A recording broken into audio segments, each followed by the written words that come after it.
Hey everybody, today we're looking at problem number 7 on the section 3-4 problem set. Now what we learned today in class was the Isosceles triangle theorem.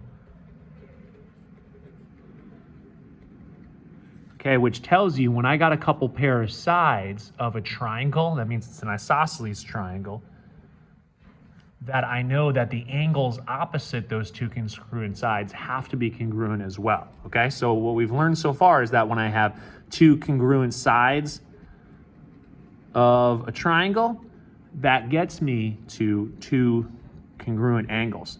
And we're going to apply that new theorem in our lesson, mini lesson here today, which is doing the proof of number 7. So let's get going on this, okay? We're sitting down to do a proof. What we do always, before we get started, is we come up with a proof game plan, okay? Proof game plan here. Number 1 is I'm going to mark up my givens. Segment TU is congruent to segment TV. I did, because I knew this had to do with the ITT, so I marked it up. And then I also am going to mark up my parallel lines. Segment UV is parallel to segment RS. And so I marked that up. And I'm already even thinking here too, what do I know that parallel lines are good for? Well, parallel lines are good at finding me congruent angles. So I'm already kind of thinking that angle and that angle there, well, they're corresponding angles. Cut by a transversal and two parallel lines, and then same thing here too.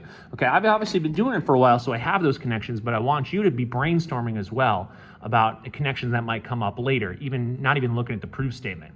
All right, we also want to mark down anything else that's easily provable, and what's easily provable here, I'd get used to it, okay, is applying that isosceles triangle theorem. Okay, easily provable here is that angle 2 has got to be congruent to angle 1, okay, because they are opposite those two congruent sides of the isosceles triangle. So basically, whenever you have a triangle that has two congruent sides, you can just mark up the angles and then introduce that information to the proof. Let's get going with it here.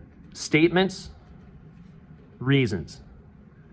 Statement number 1, you guessed it, get your givens on there. Segment TU is congruent to segment TV. And my other given premise is that segment UV is parallel to segment RS.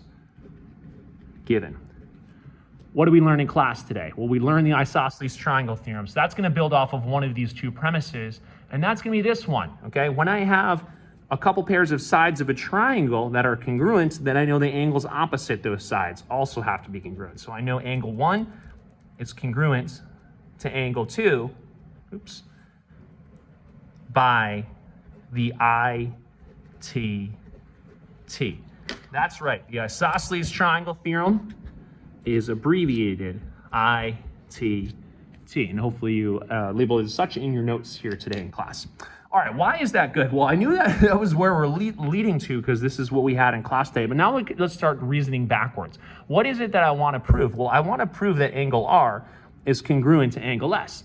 And I know that angle 1 and angle 2 are congruent. I established that in statement number 2. So now, how can I talk about angle R?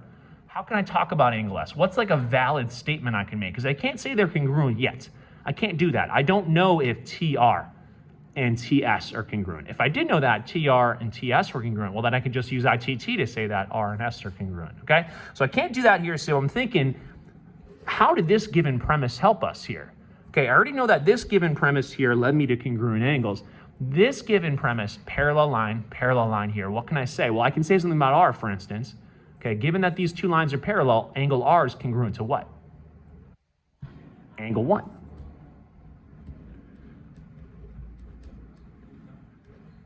Why? Well, those are corresponding angles cut by two parallel lines and a transversal. They're both the bottom right of the transversal and the two parallel lines, okay? So what I have there is if I have parallel lines, then I know that corresponding angles are congruent. If I have two parallel lines, then corresponding angles are congruent. And that's what I had. My if statement was right in statement number 1, and this is my conclusion that I can deduce. I can also say the same thing about angle S. Angle S and angle 2 are corresponding angles. All right, so now I have angle R in the proof. I have angle S in the proof here. I just got to get them to equal each other, and I can do that right now, okay? Because 1 connects to 2, 2 connects to S, and, 1 connects to 2, 2 connects to S, and 1 also connects to R. Okay, so I kind of have this sort of chain of transitivity right here, okay, that angle 1 is congruent to angle 2, and angle 2 in statement number 3 is congruent, to angle S. Here, there's statement 3, okay, and in statement 2, this is statement 2, okay, also in statement 3, angle 1 is congruent to angle R. Okay, so I actually have a thing that's equal to a second thing, and that second thing is equal to a third thing, and the third thing is equal to the fourth thing, okay? And what this is, right, doesn't come up often. I can say the first and fourth thing are congruent because that's the transitive property applied twice.